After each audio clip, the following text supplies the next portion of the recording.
गुरुः नाम्ना हिम्ना च शंकरो यो विराजते तदीयांघ्रिगलद्रेणु कणायास्तु नमो मम।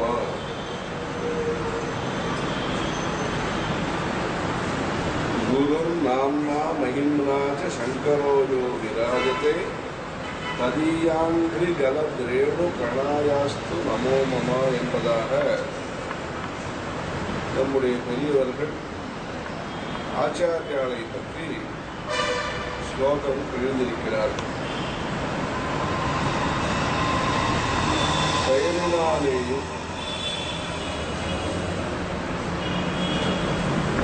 சக்தியின் காரணமாகவும் அதாவது மகிமையின் காரணமாகவும் சங்கரர் என்கிற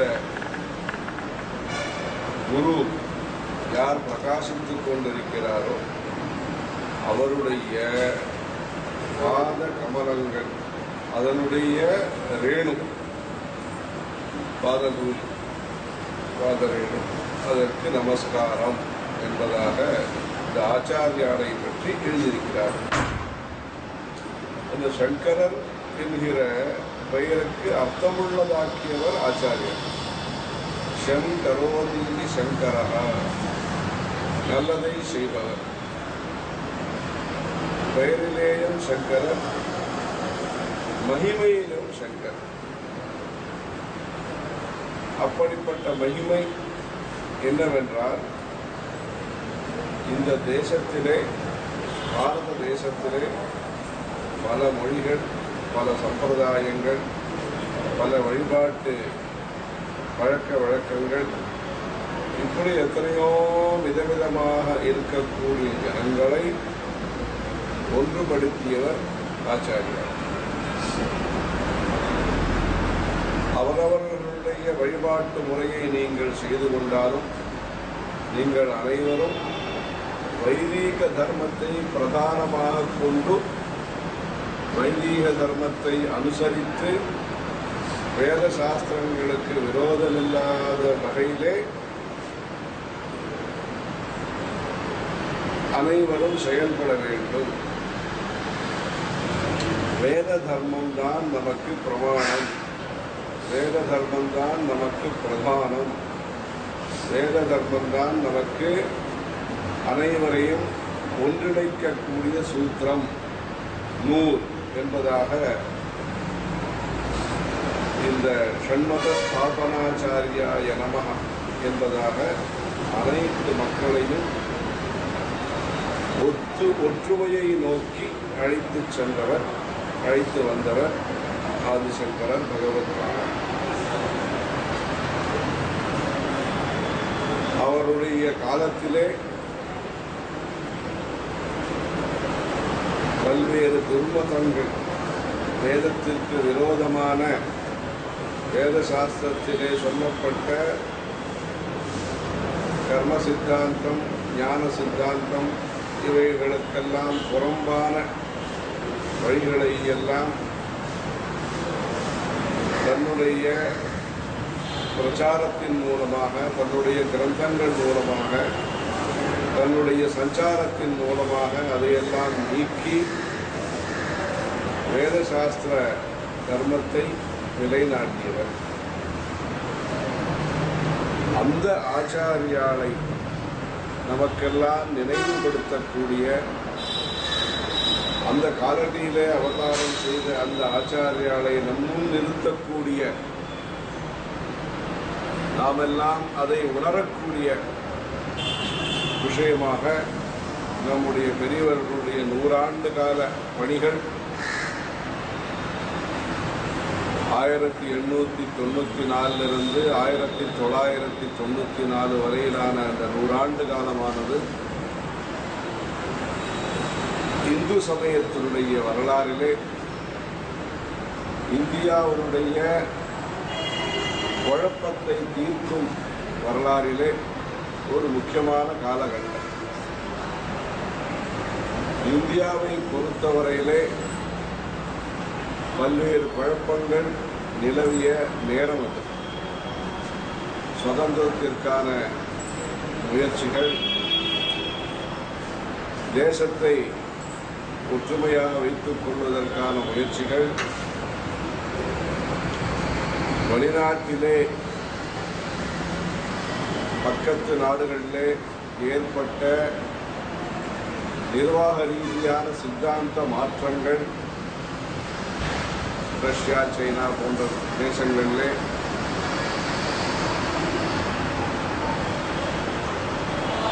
ஏழ்மையை போக்குவதற்கான முயற்சிகள்,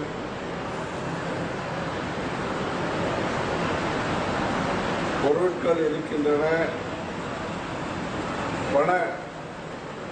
பணம் என்பது கிடைப்பது கஷ்டம் என்கிற நிலை,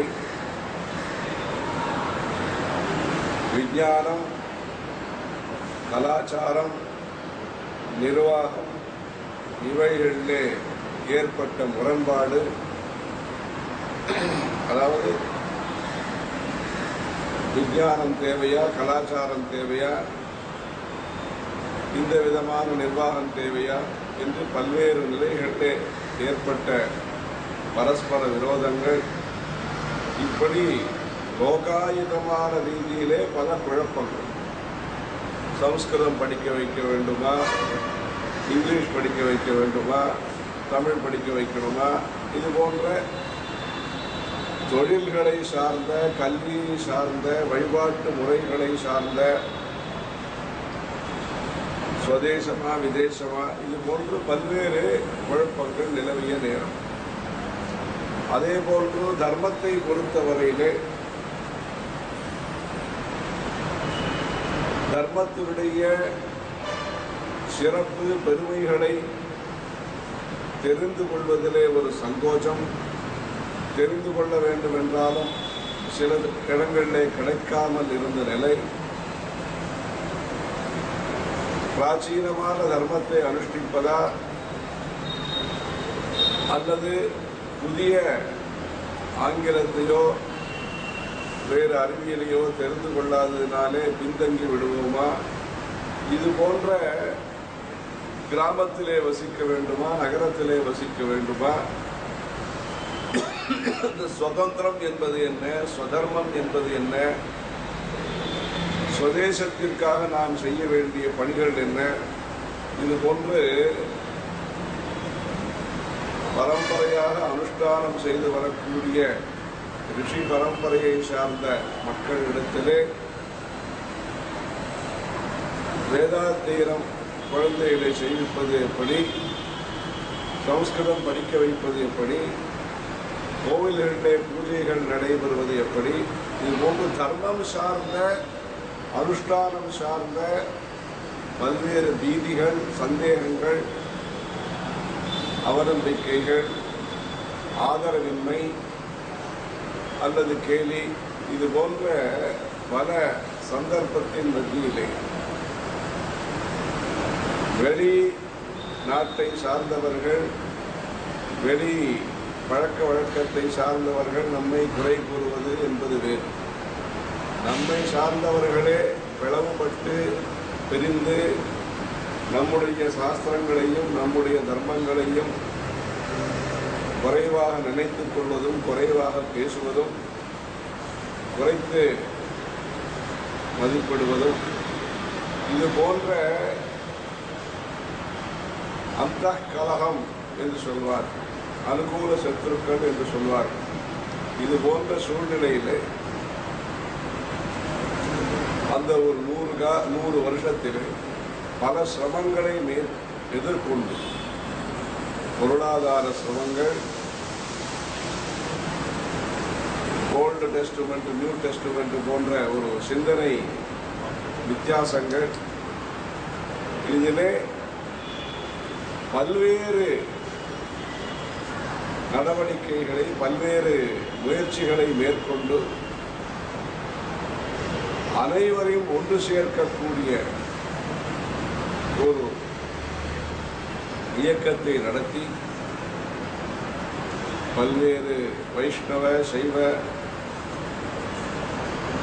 அதுபோன்று திரிமதஸ்தர்களையும் ஒன்று சேர்த்து பிரதானமாக நாம் செய்ய வேண்டிய வேத தர்மம் என்ன, முக்கியமாக திரிமதஸ்தர்களும் செய்ய வேண்டிய அனுஷ்டான முறைகள் என்ன, அதேபோன்று திருப்பாவை திருவம்பாவை போன்று வைணவர்களும் சைவர்களும் சேர்ந்து செய்ய வேண்டிய பணிகள் என்ன,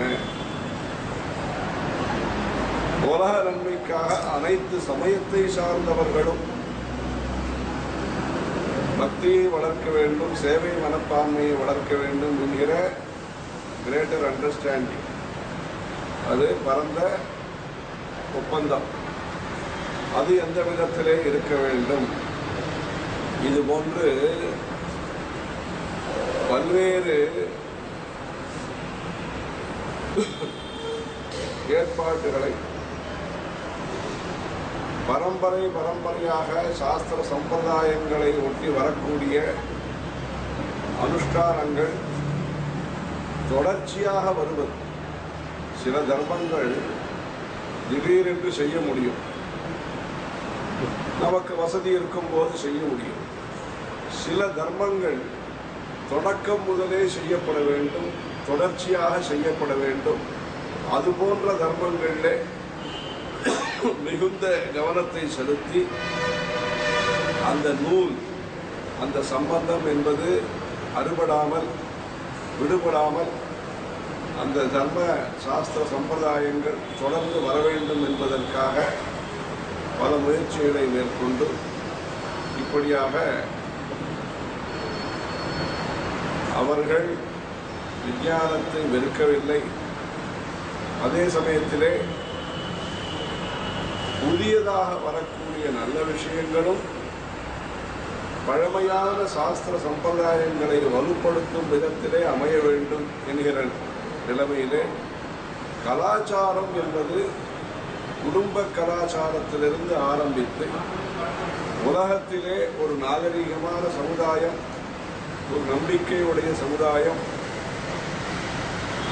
அனைவருக்கும் நன்மையை விரும்பும் ஒரு சமுதாயம் அமைய வேண்டும் என்கிற நோக்கத்தோடு பல காலங்கள் பல்வேறு முயற்சிகளை தன்னுடைய அனுஷ்டானங்களையும் வலுப்படுத்தி கொண்டு மௌனம், தியானம், உபவாசம், பூஜைகள் என்று ஒரு பக்கம் செய்து கொண்டு மக்களுடைய உதவிக்காக பல அமைப்புகளை ஏற்படுத்தி ஏற்கனவே ஏற்படுத்தப்பட்ட அத்வைத சபா போன்றவைகளை விரிவுபடுத்தி கலரி பெரியவர்களுடைய காலத்திலே கும்பகோணத்திலே 1895ஆம் வருஷம் இந்த அத்வைத சபை என்பதாக ஆரம்பிக்கப்பட்டது. அதை விரிவுபடுத்தினார்கள். அத்வைத அக்ஷர மாலிகா என்று புஸ்தகம் வெளிவருவதற்கு பெரும் முயற்சி எடுத்துக்கொண்டார்கள்.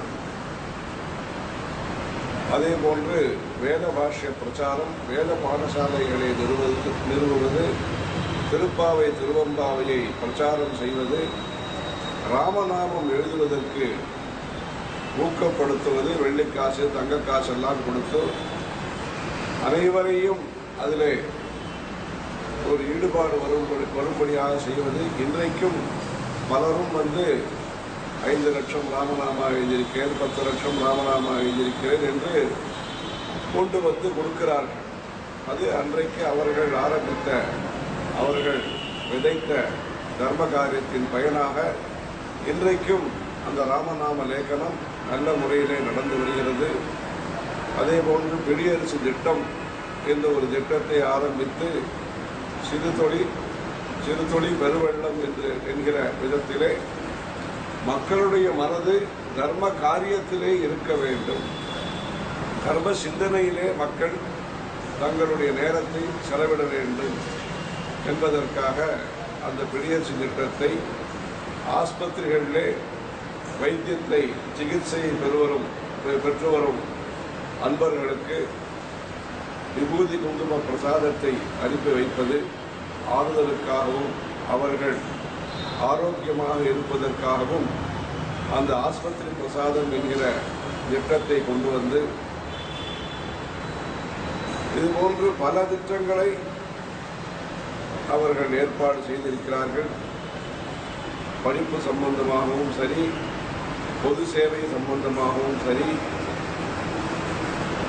வாழ்நாளிலே நாம் செய்ய வேண்டிய 40 சம்ஸ்காரங்களையும் மனதிலே கொண்டு இன்னும் சில சேவை காரியக்கிரமங்களை கும்பகோணத்திலே பல திட்டங்களை எல்லாம் செய்திருக்கிறார்கள்.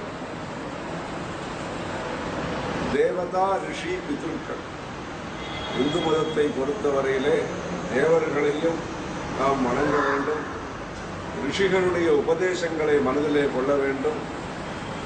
அன்பான வாழ்க்கை, அறத்துடன் கூடிய வாழ்க்கை, ஆசையை அளவிட்ட வாழ்க்கை, இந்த ஆசைக்கு அளவுகோலும் முறைகளும் கொண்ட வாழ்க்கை, இந்த வாழ்க்கையை அவர்கள் பிராபல்யப்படுத்தி கச்சிமூதூர் அர்ச்சகர் க்ஷேம நல சங்கம் ட்ரஸ்ட் என்பதாக ஏற்பாடு செய்து நம்முடைய தமிழ்நாட்டின் ஆதாரமாக, அடையாளமாக, அனுகிரகத்தின் சின்னங்களாக, ஆண்டவனுடைய அனுகிரகத்தின் சின்னமாக விளங்கக்கூடிய கோவில்கள் நல்ல முறையிலே நடைபெற வேண்டும், திருப்பணிகள் நடைபெற வேண்டும், கும்பாபிஷேகங்கள் நடைபெற வேண்டும். மதுரை மீனாட்சி அம்மன் கோவில் கும்பாபிஷேகத்தை 2 பெரியவர்களும் சேர்ந்து நடத்தி வைத்தார்கள். இதுபோன்ற கோவில்கள் நல்ல முறையிலே நடந்தால் மக்களுக்கு, அந்த பகுதியிலே வசிக்கக்கூடிய மக்களுக்கு நன்மைகள் இறைவனுடைய அருளால் கிடைக்கும் என்பதனாலே அந்த கோவில்களை புனரமைத்து கும்பாபிஷேகம் நடத்தி வைத்து யந்திர பிரதிஷ்டைகளை பல இடத்திலேயும் செய்து வைத்து அஷ்டபந்தனம் யந்திர பிரதிஷ்டைகளை நடத்தி பூஜை செய்யக்கூடிய வைகானச பாஞ்சராத்திர பட்டாச்சாரியர்கள், சைவாகமங்களின் அடிப்படையிலே பூஜை செய்யக்கூடிய குருக்கள் சிவாச்சாரியர்கள், கிராம கோவில்களிலே பூஜை செய்யக்கூடிய ஐயனார் அம்மன் கோவிலே பூஜை செய்யக்கூடிய பூசாரிகள், இப்படி அனைத்து விதமான ஆன்மீக சேவை பணிபுரிபவர்களுக்கு, சேவை செய்பவர்களுக்கு மாதம் ஒரு சன்மான தொகை அனுப்ப வேண்டும் என்பதற்காக தன்னுடைய 94-95 வயசிலேயும் முயற்சி செய்து இன்றைக்கும் அதன் மூலமாக பல்வேறு 400 பேருக்கும் மேற்பட்டவர்களுக்கு மாதம் தொகை அனுப்பி வருகிறார்கள்.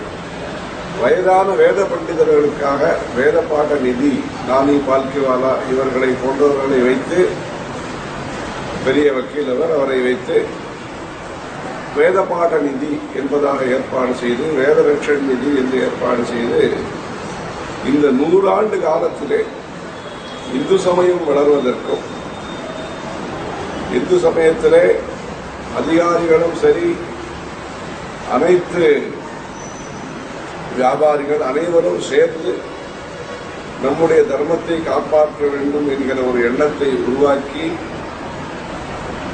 படித்த அறிஞர்கள் குறைந்து விடக்கூடாது என்பதற்காக பல்வேறு ஆராய்ச்சிகள், பல்வேறு பாடசாலைகளை நிறுவி பொதுமக்களுடைய நன்மைக்காக ஆன்மீகமும் தழைக்க வேண்டும், நல்ல எண்ணங்கள், சாத்வீகமான எண்ணங்கள் வளர வேண்டும் என்பதற்காக தானே நல்ல காரியங்களை முன்னின்று நடத்தி அந்த 100 வருஷ காலத்து பணிகளை மக்கள் அனைவரும் தெரிந்து கொண்டு, புரிந்து கொண்டு, அந்த உழைப்பையும், அந்த உண்மையையும், அந்த உபதேசங்களையும் மனதிலே கிரகித்துக் கொண்டு, நம்முடைய பெரியவர்களுடைய அபிப்பிராயத்தின்படி பல இடத்திலே இந்த பெரியவர்கள், நம்முடைய பெரியவர்கள் காலடியிலே, அலகாபாத்திலே, இன்னும் பல இடத்திலே மண்டபங்களை எல்லாம் கட்டியிருக்கிறார்கள். அவர்களுடைய பெயரிலேயே ஒரு கல்வி ஸ்தாபனத்தையும் ஏனாத்தூரிலே நடத்தி வருகிறார்கள்.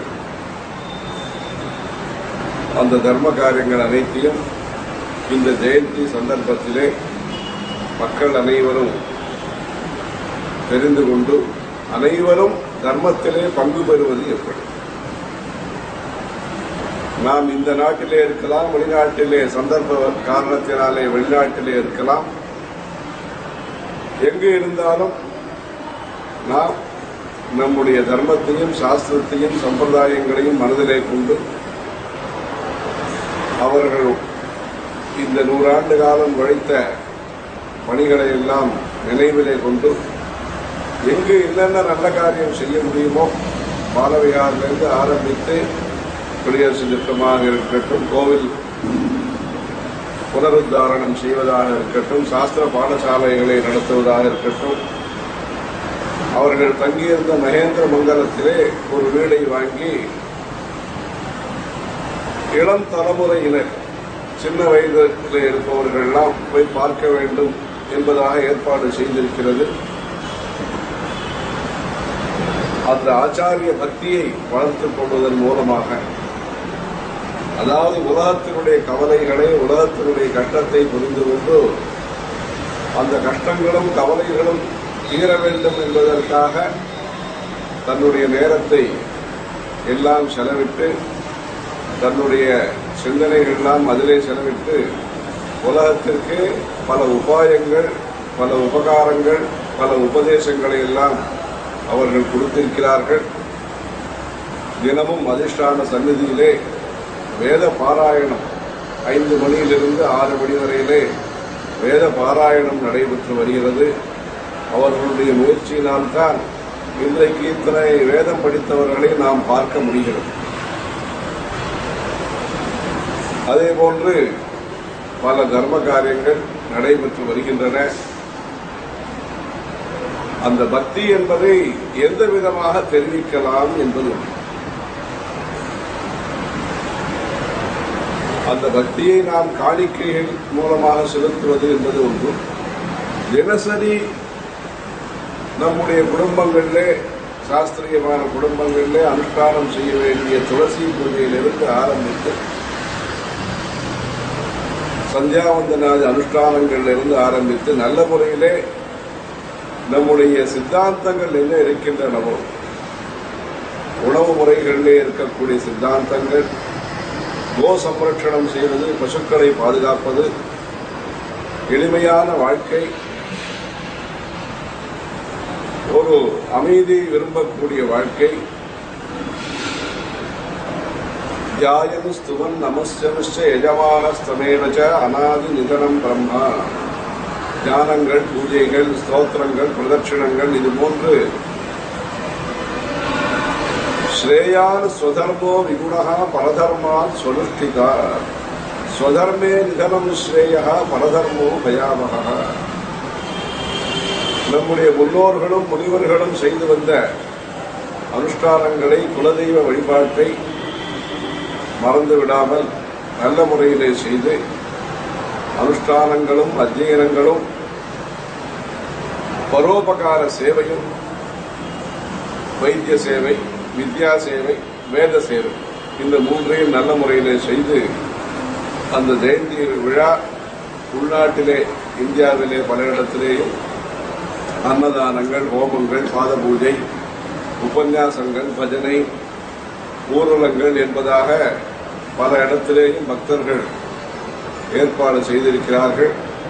அதே போன்று வெளிநாட்டிலே இருக்கக்கூடிய, வசிக்கக்கூடிய பக்தர்கள் அனைவரும் மிகுந்த ஸ்ரத்தையுடன் ஆங்காங்கு கனடாவிலே, அமெரிக்காவிலே, துபாய் போன்ற நாடுகளிலே எல்லாம் அங்கும் அந்த ஊருக்கு என்ன வசதிப்படுமோ அது போன்ற பல புரோகிராம்களை, காரியக்கிரமங்களை ஜெயந்தியை ஒட்டி நடத்த இருக்கிறார்கள். பக்தர்கள் அனைவரும் இது போன்ற ஒரு சந்தர்ப்பத்தை நழுவ விடாம். சந்தர்ப்பம் எப்பொழுதோ ஒரு சமயத்திலே கிடைக்கிறது. இது போன்ற ஒரு அபூர்வமான நிகழ்ச்சிகள், ஒரு அற்புதமான காரியக்கிரமங்கள் நமக்கு கிடைத்தது என்பது இந்த நூற்றாண்டின் ஒரு பாக்கியம். இந்த நூற்றாண்டிலே, அவர்களுடைய நூற்றாண்டிலே ஆன்மீகம் என்பது தெளிவை பெற்றது, ஆன்மீகம் என்பது வலுப்பெற்றது. அந்த ஆன்மீகத்தின் மூலமாக நாம் லௌகீகமாகவும் பல்வேறு சாதனைகளை நாம் புரிய முடியும். ஆகவே ஆணிவேராக இருக்கக்கூடிய, மூலமாக இருக்கக்கூடிய இந்த தர்மங்கள் என்பது கோவில் கட்டுவது மாத்திரமல்ல, நல்ல குடும்பம் அமைவதும் ஒரு தர்மம், நல்ல குழந்தைகள் அமைவதும் ஒரு தர்மம், நல்ல சூழ்நிலை அமைவதும் ஒரு தர்மம். இப்படி இந்த நல்ல சூழ்நிலைக்காக பாடுபட்ட அந்த பெரியவர்களுடைய ஜெயந்தி விழாவை அந்த ஆச்சாரிய பக்தியுடன் கொண்டாடி, குருர் நாம்னா மகிம்னா சங்கரோயோ விராஜதே ததீயாங்கிரி கணத்தேடு கணாயாஸ்து நமோமமா என்பதாக அந்த அவர்கள் இத்தனை பணிகளை செய்தாலும் அவர்கள் முன்னிலைப்படுத்தியது ஆதிசங்கர்.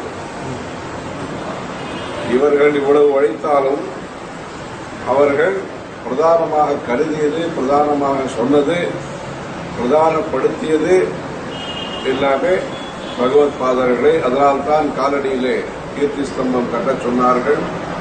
அலகாபாதிலே சாஸ்திரார்த்தம் நடந்த ஊரிலே கர்ம மார்க்கமா ஞான மார்க்கமா என்று ஆதிசங்கர்களுடன் பகவத் பாதர்களுடன் குமரல பட்டருக்கு சாஸ்திரார்த்தம் நடந்த ஊரிலே அந்த ஒரு மிக அருமையான காமாட்சி அம்மன், சாஸ்திரலிங்கம், பெருமாள், இந்த 3 கோவில்களும் கட்டப்பட்டிருக்கின்றன. அருமையான கோவில். இதுபோன்று பல்வேறு ஜோதிர்லிங்கங்களிலேயும் கஷேத்திரங்களிலே ஆதிசங்கர பகவத் பாதர்களுக்கு மண்டபம் அமைத்திருக்கிறார்கள்.